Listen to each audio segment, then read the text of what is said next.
YZero Tyler's back with my Monday Night Raw review for tonight for October 24th. And it was a decent Raw, but the main event sucked. It took place in Flair country, but yeah, in Charlotte, North Carolina, so yeah. Flair country, people, but anyways. Uh, we're near the, we're gonna get away from the crown shit thing. We're still on the road to technically Survivor Series, but I'm praying to God they don't do brand warfare for the umpteenth millionth time. Anyways, Raw kicked off with the bootleg Ministry of Darkness, aka the Judgment Day. Rhea said last week they should have found out what Mommy had known all along, all that time. They run Monday Night Raw. Oh my god, this fucking. Ugh. I don't know why Seth Rollins is tweeting about football again. That's the second time I had to mention this. We'll get to Mr. Seth Rollins in a minute, but yeah. Then Finn talks, and then AJ Styles crumbled under against all that. Priest says, "All you rise," and the fans boo. And then Donnie says, Eddie was his generation's him. Yeah, remember when you were in that storyline with your father who went to SmackDown and Eddie Guerrero, the whole I lie thing? That's, yeah. And then AJ Styles and Anderson walked down the ramp. AJ tells Mysterio to shut up, and they knew good wrestling when they see it, and Dominic is not it. And then he compares him to this generation's James fucking Ellsworth. Yeah, remember him with the no chin thing? Fuck James Ellsworth. That's what I want. That's all I have to say. And then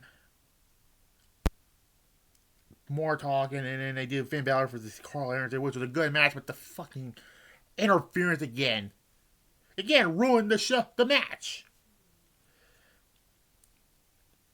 It's that pointless 6-man tag match, that crown shit. So why am I bothering with it? Finn wins, I get a 3.5 out of 5. Then we see clips of last week involving The Miz and Johnny Gargano. And then they show some people, and The Miz is in the ring cutting a promo. He can beat with it, and then Johnny Gargano is right. He has been keeping a secret, but first a lunatic show up on Raw, gets away, and then if they see tomorrow, so to let him know, out comes Gargano, who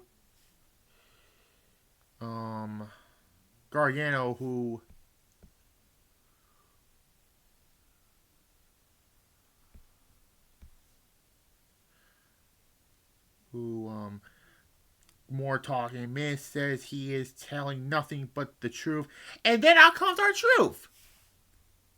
First time we see him on these Raw reviews. You know how much I'm a fan of our truth. Anyways, our truth is the real truth. Miz asked him if he ate too many crappy Carolina comfort food. Our truth says he is not going to take down their mac and cheese. Miz says maybe he isn't the idiot from that can handle his reasoning, and then R-Truth challenged The Miz. They have the match in rolls. R-Truth rolls. Well, then R-Truth wins in his hometown. Yeah. And then, by the way, Johnny Gargano was teasing The Miz that he was Dexter Lumis.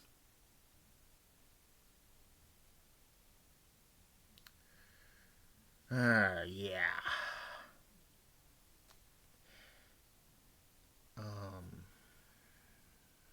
Nothing of a match. It was just get a 2 out a 1 out of 5.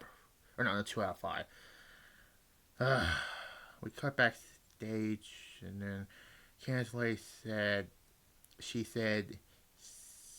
did not know what to expect. One night she is on NXT, the next she is with Gargano explaining their family, and then now she's on Raw, and then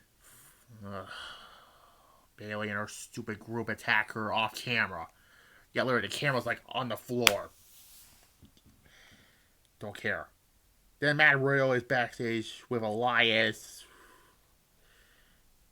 No more Ezekiel like I said last week, but sooner or later I'll do Wrestling Dumpster Fires. And it's not going to be like an episode like thing. It's just going to be like talking about some of the dumbest things. And the first episode is going to be when Abyss turned into Joseph Hart. Yeah, that whole thing reminded me of 10 years now with after WrestleMania where Elias became Ezekiel and then yeah, that whole thing reminded me when Abyss I already mentioned it.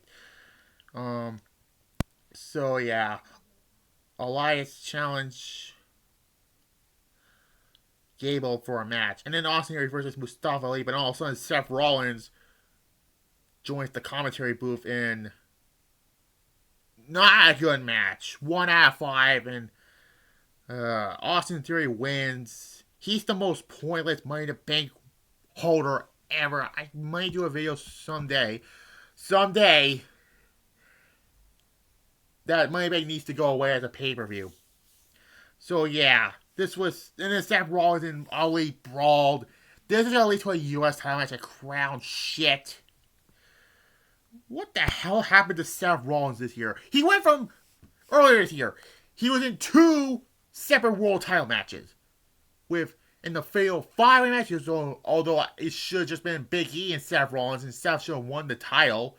And him and Roman Reigns when they're on separate brands. And now he's U.S. champion. God. And then Gargano runs up to JBL and Baron Corbin. And they're going to have a match later on. Then Omos squash 4 jobbers. I'm not ranking this. This is just a squash. They're going to have him fight Big Boy Braun at Crown shit. Oh my god. I hope Braun beats Omos. He's green. He's not. He's terrible. Anyways. Then Chad Gable versus Elias. This is Elias' first match in a year. Not that stupid. Okay, we get that whole thing. I know. It was not a bad match. And Elias wins, so yeah. I should give this a 3.5 out of 5, so yeah. And then, also Matt Riddle comes out and helps him. Anyways. So, JBL's in the ring and introduces the modern day wrestling god and Baron Corbin. And he joins commentary. Good to see that. Johnny Gargano versus Baron Corbin. Slow, boring. The only thing funny about it was hearing JBL's commentary again. But there's another funny part where Johnny Gargano stole JBL's hat, and JBL does not like his hat getting stolen. And Corbin wins with the end of days. At least he's not that stupid. I'll say this for the last time ever. Happy Corbin persona. Okay, I'm done saying that name now.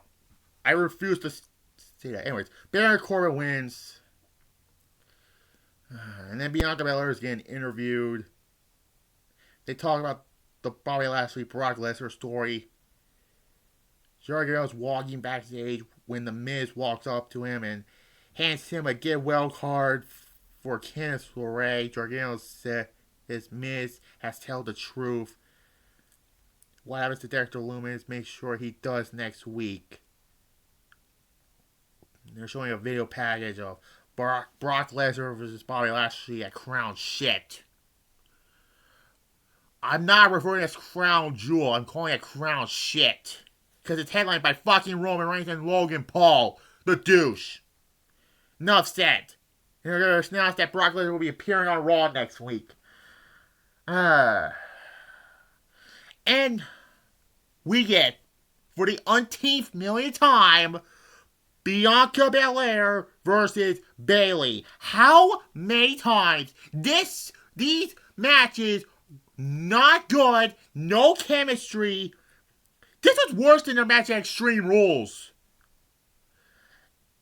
And of course, I have two predictions going to happen. One, the one I just predicted, that Bayley's going to win because of distractions from the referee.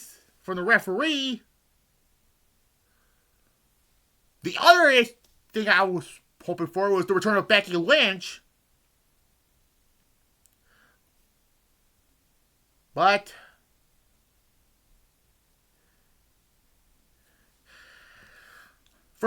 all of a sudden, it was Nikki Cross. Cross fights the referee and in Dakota, and Bayley wins, and then all of a sudden Nikki Cross attacks both of them. Excuse me? She was that dumb superhero gimmick. I guess Triple H said, get rid of that gimmick. Because when she was that dumb superhero gimmick, she was going to be destroyed by Charlotte at SummerSlam. So there's that. And you're putting her back in this position? She's not going to be the champion again. Come on.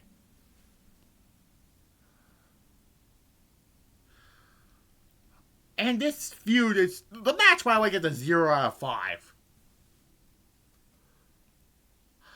This downgraded my grade to just a C. But you're telling me this. Why is Nikki Cross in this position now? My other issue, like again, I thought this was going to have to return Becky Lynch here and attack Bayley and her stupid henchwoman, but... What the fuck? Please come back, Becky. What, are you gonna have Bayley beat her finally for the title just to have her lose to Becky? Jesus fucking... This is a C. A C. It's basically, that's all I have to say. A C. So...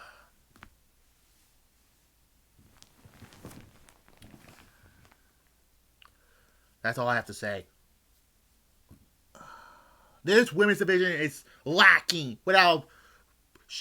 I'm hoping for Charlotte to come back this Friday. To answer her Horse Faces Open challenge. And Becky. Those are the only, like... Okay, her, Charlotte, Becky, Alexa, and Asuka. They're like the only 4 big names on the women's division. It's lacking 4 of them. But whatever. Like this video, comment down below. If you're new to the channel, subscribe. And enough with Bayley and Bianca. Fucking hell. And why is Nikki Cross back in the title picture?